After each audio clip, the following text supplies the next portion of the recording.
Hello အားမင်္ဂလာပါ Sport Channel ရဲ့ Facebook page နဲ့ YouTube Channel ပြန်နေကြိုဆိုလိုက်ပါတယ်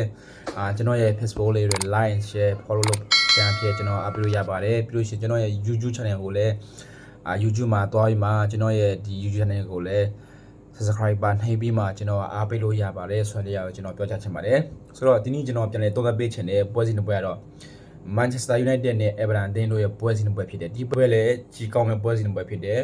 ကျွန်တော် United ဖန်တွေကကျွန်တော်အခုနောက်ပိုင်း Manchester United ကနိုင်ပွဲတွေဆက်နေတယ်ပြီးတော့ loss ဆုံးပွဲမရှိဘူးပေါ့နော်ငါပွဲဆုံးပွဲမရှိဘူးဒါပေမဲ့ကျွန်တော် United ဖန်တွေကဘာကိုစိုးရင်လဲဆိုတော့ဘယ်နေရာမှာထဖောက်မလဲဆိုတော့ကျွန်တော်ကြောက်နေရတယ်စိုးရင်နေရတယ်ဘာလို့လဲဆိုတော့ ကွန်လျာအားနဲ့ချက်ရှိတယ်ဆိုတော့ကျွန်တော်ဒီဘက်မှာကျွန်တော်လေ့လာသုံးသပ်ကြည့်ရအောင်ဒီဘက်မှာကျွန်တော် half to half ပြကျွန်တော်ကြည့်လို့ရှိရင် Manchester United ကအသာစီးရထားတာတွေ့ရတယ်ဒါပေမဲ့နောက်ဆုံးသူတို့ဒီအတင်းရဲ့နောက်ဆုံးကစားခဲ့တဲ့၅ပွဲကိုကျွန်တော်လေ့လာသုံးသပ်ကြည့်လို့ရှိရင်ဒီသူတို့ကစားခဲ့တဲ့၅ပွဲမှာက Manchester United က၅ပွဲမှာ၃ပွဲနိုင်တယ်2ပွဲတည်တယ်ဒီနှစ်တင်းရဲ့တွေ့ဆုံမှုထိတိုက်တွေ့ဆုံမှုတွေမှာတော့ Manchester United ကအသာစီးရထားပြီမယ်ဒီနေ့ပေါင်းရလီမှာEverton လည်းအကောင်းဆုံးပုံစံနဲ့သူတို့လည်းဆေးဆက်နေတယ်ဆိုတော့ Manchester United အတွက်ကတော့ ball ဆာလို့တော့မရဘူးဘာဖြစ်လို့လဲဆိုတော့ Manchester United ကကွန်းလယ်မှာအားနည်းချက်ရှိနေတယ်ကျွန်တော်တို့ဒီအမြဲတမ်းကျွန်တော်ပွဲကြိုတုံးတဲ့ချက်တွေမှာအမြဲတမ်းကျွန်တော်ထောက်ပြတယ်ကျွန်တော်အမြဲတမ်းပြောနေတယ်ကျွန်တော်တို့တချို့ United ဖန်တွေကလည်းတီးမှာဖြစ်တယ်ကျွန်တော် United အတင်းကကွန်းလယ်မှာအားနေတယ်ကွန်းလယ်မှာအားနေတယ်ကျွန်တော်ပွဲချိန်ပြီးကွန်းလယ်မှာဆော့တဲ့ကစားသမားတွေကကျွန်တော်တို့ကအားကိုးလို့မရဘူးယုံကြည်စိတ်ချလို့မရအောင်အဲ့လိုအနေထားမှာကျွန်တော် United ကရင်ဆိုင်နေရတယ်ဆိုတော့ဒီပွဲမှာလည်းအခုဒီနေ့ပေါင်းရည်မှာEverton ကမာကြောတယ်ကြစ်လက်တယ်သူတို့ရဲ့ကစားပုံမှာသူတို့ကဒီအတင်းကြီးကိုလည်းသူတို့တုတ်ခါပေးနေတဲ့အနေထားမှာရှိတယ်ဆိုတော့ United ကသူ့ရဲ့အိမ်ကွန်းဆိုရင်မဲ့သတိထားပြီးမှတေချာအာယုံစိုက်ပြီးကစားမယ်ပွဲစဉ်တစ်ပွဲဖြစ်တယ်ဒီပွဲမှာကျွန်တော်ရဲ့တိုက်စစ်မှုဖြစ်တဲ့ဆက်ကောလည်းတန်ရသွားတယ်ဆိုတော့ဒီပွဲမှာဒီတိုက်စစ်ပိုင်းမှာကနင်းပြအမော်ရင်းကဘသူ့ပြန်တုံးလာမလဲဒါမှမဟုတ်ဒီအရင်ကသူကစားနေကြပုံစံခူးညောင်ပဲအထောင်မှာထားပြီးမှဆော့လာမလားဒါမှမဟုတ်အရင်ကဒီပွဲတိတ်ပြီးမှမတုံးတဲ့ sexy ပဲပြန်တုံးလာမလားsexy sexy ကိုပဲလိုက်ရထက်မှပြန်ထည့်တွန်းပြီးမှဒီပွဲမှာပြန်တုံးလာမယ်လားဆိုတော့ကျွန်တော်တို့တစ်ချက်စောင့်ကြည့်ရမယ်ဆိုတော့ United ဖန်တွေအတွက်ကတော့ကျွန်တော်တို့ရဲ့ဒီပွဲစဉ်တိုင်းဟာရင်ခုန်စမ်းကျွန်တော်တို့စောင့်ကြည့်နေရတဲ့ပွဲတွေဖြစ်တယ်ဆိုတော့ဒီဘက်မှာလည်း Manchester United ကပဲအင်္ဂွမ်မှာအနိုင်ရရှိသွားမလားဒါမှမဟုတ်ဒီ Everton ကလည်းပဲအဝေးကွက်မှာအကောင်းဆုံးကစားရင်မှာနိုင်ပွဲရရှိသွားမလားကျွန်တော်ရင်ခုန်ဆိုကျွန်တော်တို့စောင့်ကြည့်အောင်ဆိုတော့ကျွန်တော်ဒီUnited ရဲ့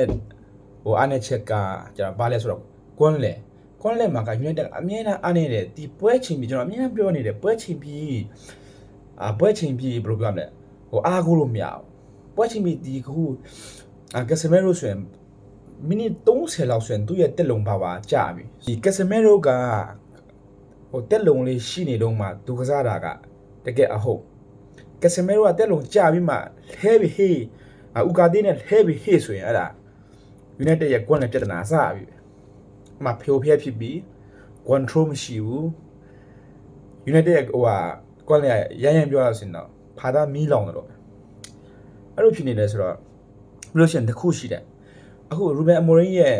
3-4 hit ကစားကွက်မှာ Ruben Amorim သုံးနေတဲ့ကစားသမားတွေ wing back တွေကwing back မှာတုံးလာတယ်တာရော့နဲ့သူဘလို့မှအားကိုးမရအောင်သူတို့ရဲ့ခြေစွမ်းကဒီနေ့ရွှေမနေ့ဖြန်ငွေအဲ့လိုသူတို့ရဲ့ခြေစွမ်းကအဲ့လိုပြောင်းလဲနေတာကျွန်တော်ဒီ Amorim ကသူတို့ဒီဇိုင်းမနဲ့သူ့ရဲ့ကစားပုံမှာပုံမှန်အားကိုးလို့မရအောင်ပြီးခဲ့တဲ့ပွဲတုန်းကဒီစပါးနဲ့ပွဲတုန်းကတိုးခုဆိုငါအရင်စိတ်ထိုးတာဘလို့ကစားနေဒီပရမပိုင်နိုင်ဝက်လို့သူခွာလုံးဝကစားကွက်အဲလိုမရသူ့ရှိအနေဘာခုမှတိုက်စစ်လို့မရအောင်နီးပြအမော်ရင်းရဲ့ကစားကွက်မှာကအဲ wing back သမားတွေကအရင်အရေးကြီးတာလိုရင်မထဲတို့ကွန်းလေအထဲဝဲပြီးမှာကွန်းလေအမတိမတာတို့အားဖြီးရတယ်လို့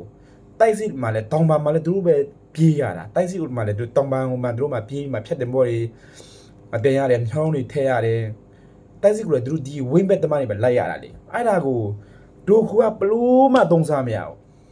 တိုခိုကအလုံးအရင်တော့ကျွန်တော်မျှော်လင့်ခဲ့တယ်ဒီတိုခိုအစခေါ်တဲ့ချိန်တော့ဒီကစားမကတကယ်ကိုအရေးချင်းရှိတဲ့ကစားမပါဝါရှိတဲ့ကစားမဆိုတော့ကျွန်တော်တို့United မှာကောင်းကောင်းကစားကျွန်တော်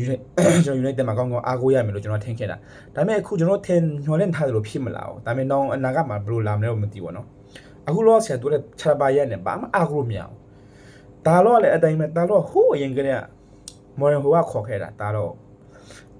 မန်ချက်စတာယူနိုက်တက်မှာဒါတော့ကိုတရားဒီလုံးမှာကောင်းကောင်းအားကိုးရတဲ့အရာကြီးဆိုမရှိဘူးဆိုတော့ကျွန်တော်ဒီအမော်ရင်းရဲ့ကစားကွက်မှာကအမော်ရင်းရဲ့ကစားပုံဒီငင်ဖို့နိုင်ပွဲရရှိဖို့ဆိုရင်မန်ချက်စတာယူနိုက်တက်ကဝိန်းဘက်လက်ဝဲရမယ်အခုတာလော့နဲ့ဒူခရိုနေရာမှာကောင်းကောင်းဝိန်းဘက်မှာဆွဲနေတဲ့ဝိန်းဘက်သမားတွေဝဲရမယ်ပြီးလို့ရှင်နောက်တန်းလည်းဖြီးရမယ်နောက်တန်းမှာလည်းဒီမဲကွဲရတို့နေရာမှာဖြီးရမယ်ပြီးလို့ရှင်အထူးသဖြင့်နံပါတ်1ကျွန်တော်အားဖြီးရမှာကကွန်လေကိုကျွန်တော်အမြင်တော့2ယောက်လောက်ဖြီးစီချင်တယ်ကွန်လေ2ယောက်လောက်သူကဖြီးလိုက်လို့ရှင်မန်ချက်စတာယူနိုက်တက်ကကွန်လေဖြီးမယ်ဝိန်းဘက်ဖြီးမယ်ဆိုရင်ကောင်းကောင်းကျွန်တော်လှုပ်ရှားလို့ရမယ်လို့ကျွန်တော်ထင်တယ်ဆိုတော့ဒီဘက်မှာဘာနဲ့တန်တဲ့ဘက်မှာလဲဘလို့ပုံစံနေကျွန်တော် United ကဘလို့ဘယ်နေရာမှာထဖောက်ပြီးမှဘလို့ဖြစ်လာမလဲနိုင်ပွဲရရှိသွားမလားကျွန်တော်အိမ်ကွန်းနေကျွန်တော်ဒီကိုယ့်ရဲ့ break တွေရှေ့မှာဟိုအိမ်ကွန်းမှာပဲဒီနိုင်ပွဲတစ်ပွဲကိုဖော်ဆောင်သွားမလားအနိုင်တော့မှရရှိသွားမလားဒါမှမဟုတ်ဒီရလာနေပဲပြီးဆုံးသွားမလားဆိုကျွန်တော်စောင့်ကြည့်အောင်ကျွန်တော်ထင်တော့ဒီရလာမဟုတ်လို့ရှင်ကျွန်တော် Manchester United ကနိုင်လို့ရှိရင်ကပ်ပြီးမှနိုင်မလို့ထင်တယ်ဒီပွဲကကျွန်တော်မြင်တော့ဘယ်လိုရလာနဲ့ပြီးသွားမလဲဆိုတော့ 2-1 မလို့ရှိရင် 1-0 အဲ့လိုနဲ့ပြီးမယ်လို့မြင်တယ်ဘာလို့လဲတကယ်လို့ဒီတင်းမှာကနိုင်လို့ရှိရင်တော့မှကပ်ရက်ပြီးဒီရလာတရားပြတ်သားမှာမဟုတ်ဆိုတော့ဂျင်းမြောင်းတဲ့ရလာနဲ့ပဲပွဲပြီးမယ်လို့ထင်တယ်တကယ်လို့ United ကနိုင် 1-0 2-1ဒါမှမဟုတ်ရှင် 1-1 တေးကြတယ်အဲ့လိုအနေထားနဲ့ဖြစ်သွားနိုင်တယ်လို့စီးလက်တေးကြတယ်တွားနိုင်တယ်ဆိုတော့ကျွန်တော်ဒီဘက်မှာလည်းကျွန်တော် United ဖန်ရတော့ရင်ခုန်စွာနေမယ်ကိုယ့်ရဲ့အိမ်ကွန်းဆိုရင်ရင်ခုန်စွာကျွန်တော်စောင့်ကြည့်ရမယ်ပွဲစဉ်တစ်ပွဲဖြစ်တယ်ဆိုတော့အကောင်းဆုံးကျွန်တော်စောင့်မျှော်ကြမယ်နော်ဆိုတော့ကျွန်တော်ရဲ့ပွဲကြိုးသွန်းချက်ကတော့ကျွန်တော်ဒီမှာပဲအဆုံးသတ်ချင်ပါတယ်ဒီပွဲမှာဘယ်လိုရလနဲ့ပြီးသွားမလဲဆိုတော့ United ဖန်နေလဲကျွန်တော်ရဲ့ comment box မှာခမန်းလို့ရပါတယ်ဆိုတဲ့အရာကိုကျွန်တော်ပြောချင်ပါတယ်အားလုံးကိုကျေးဇူးတင်ပါတယ်